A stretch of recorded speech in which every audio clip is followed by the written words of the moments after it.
R$ 1 trilhão em impostos doados a petroleiras estrangeiras.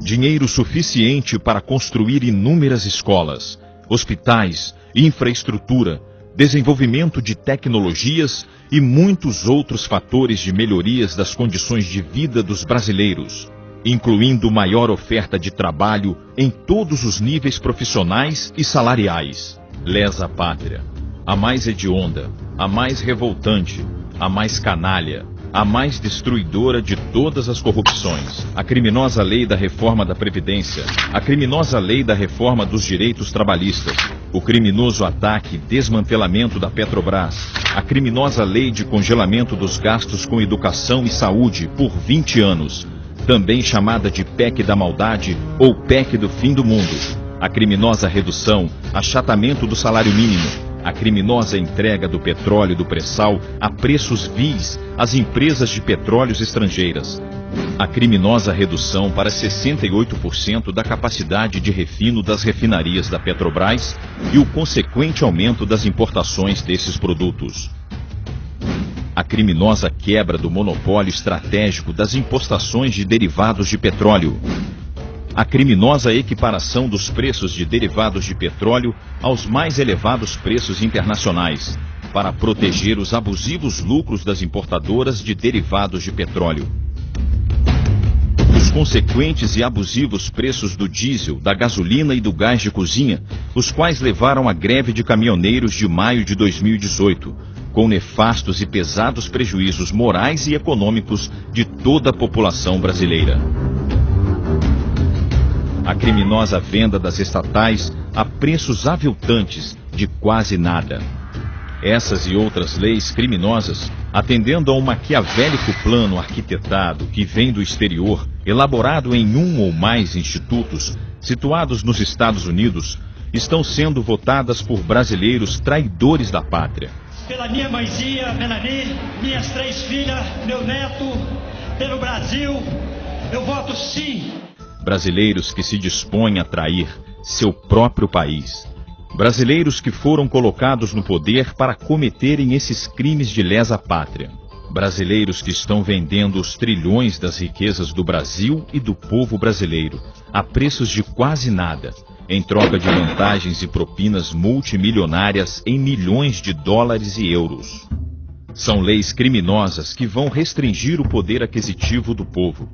Vão restringir a economia, a atividade empresarial, a oferta de empregos, aumentar os índices de desemprego e ignorância do povo, gerar mais pobreza e miséria e, consequentemente, aumentar os já quase insuportáveis índices de criminalidade, violência e horrores do nosso país.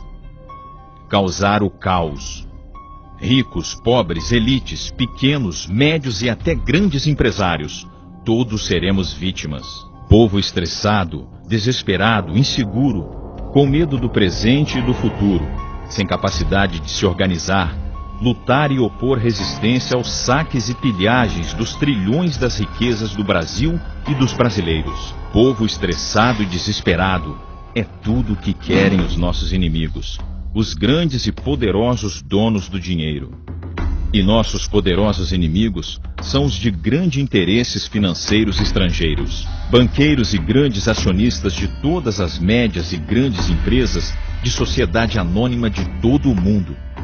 Os grandes interesses financeiros internacionais organizam-se em uma organização sob o comando de Jacob Rothschild, o primeiro e único trilionário em dólares do mundo.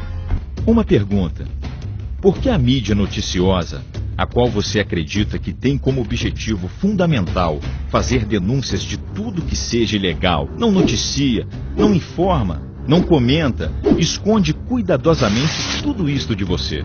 Por que a mídia não faz campanhas histéricas contra esses atos aviltantes de sabotagem do país durante 24 horas por dia, de manhã, de tarde, de noite, de madrugada, como fez e tem feito a favor da Lava Jato? A Operação Lava Jato. Nova fase da Operação Lava Jato. Estão sendo cumpridos 23 mandados em São Paulo e Santa Catarina. A 24ª etapa da Operação Lava Jato. Por que a mídia, principalmente a Globo, não atiça a sua indignação, a sua revolta, o seu ódio contra tudo isso? Será se a mídia não direciona você a acreditar naquilo que ela quer que você acredite? Não será que os proprietários da mídia não são comprados, dominados e controlados pelos nossos poderosos inimigos, os quais, com seu imenso poder de dinheiro, controlam não só a mídia brasileira, mas também toda a mídia ocidental, incluindo a mídia dos Estados Unidos? Por trabalharem para nossos inimigos, não fariam os proprietários da mídia brasileira parte da quadrilha que está no poder e são também brasileiros bandidos, traidores da pátria? Não dá para perceber que a mídia, com sua histérica falsidade de corrupção, batendo inúmeras vezes por dia, transformou em verdade as suas mentiras inventadas? Enganou o povo e colaborou decisivamente para a triste realidade brasileira atual. Essa mesma mídia escondeu do povo uma série notável e importantíssima de realizações ocorridas entre 2002 e 2014, as quais influenciaram positiva e decisivamente a vida de todos os brasileiros. Havia e há um motivo principal para a mídia proceder desta maneira. No final de 2007, a Petrobras encontrou a primeira reserva do pré-sal, uma gigantesca riqueza em petróleo localizada no mar, no litoral de Santos, São Paulo, e no litoral de Campos, no Rio de Janeiro. A reserva do pré-sal é considerada uma das maiores reservas de petróleo do mundo. Hoje é avaliada em mais de 18 trilhões de dólares americanos, mas que cresce a cada momento em que são descobertos novos poços de petróleos adjacentes.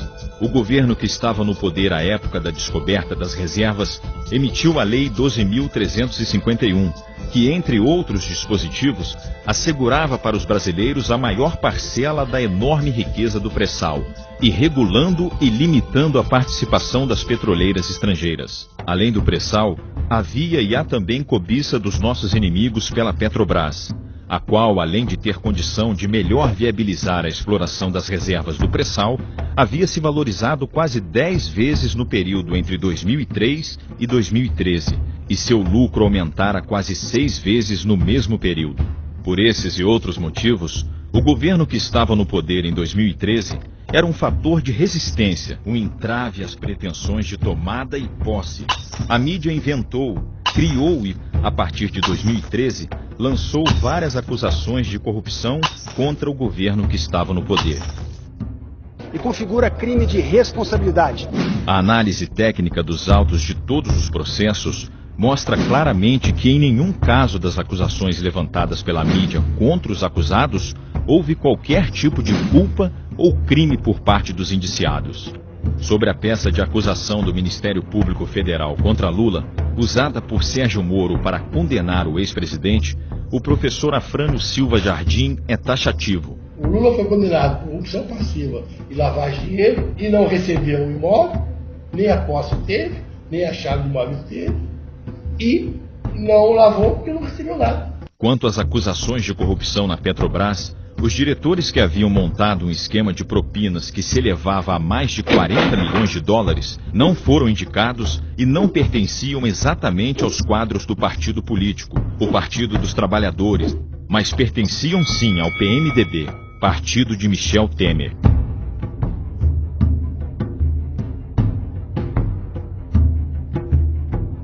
Mas com histérica falsidade e oportunas, quando não acossadas e assustadas colaborações de delatores, a mídia forjou e noticiou acusações de corrupção à Lava Jato durante 24 horas por dia, noticiando as chamadas delações premiadas. Além da chamada grande mídia, a internet e as redes sociais foram inundadas com charges e vídeos, criados evidentemente por excelentes profissionais da comunicação. Não teriam sido elaborados no Instituto Milênio, situado no Rio de Janeiro, por jornalistas, comunicadores, humoristas e chargistas globais do mais alto nível profissional e salarial? A intensa campanha de corrupção, batendo praticamente 24 horas por dia e sem que houvesse nenhuma outra fonte de informação popular, fez com que as pessoas não tivessem como raciocinar sobre tal campanha, questionar até que ponto eram verdadeiras as acusações. Fez as pessoas terem como objeto de ódio e como bandidos aqueles que deveriam ter como seus heróis, e abriu o caminho para o ilegal, absurdo, injustificável e inconstitucional impeachment. o qual levou a quadrilha de brasileiros bandidos, traidores da pátria ao poder, para, em nome de nossos inimigos, destruir deliberadamente o Brasil e levar o povo brasileiro a um país de condições de vida infernais. O preço dessa fatura do diesel está ficando cada vez mais caro e o governo resolveu sacrificar áreas sociais, saúde, ou seja, a conta da população que sofreu com o desabastecimento vai ser cobrada em dobro.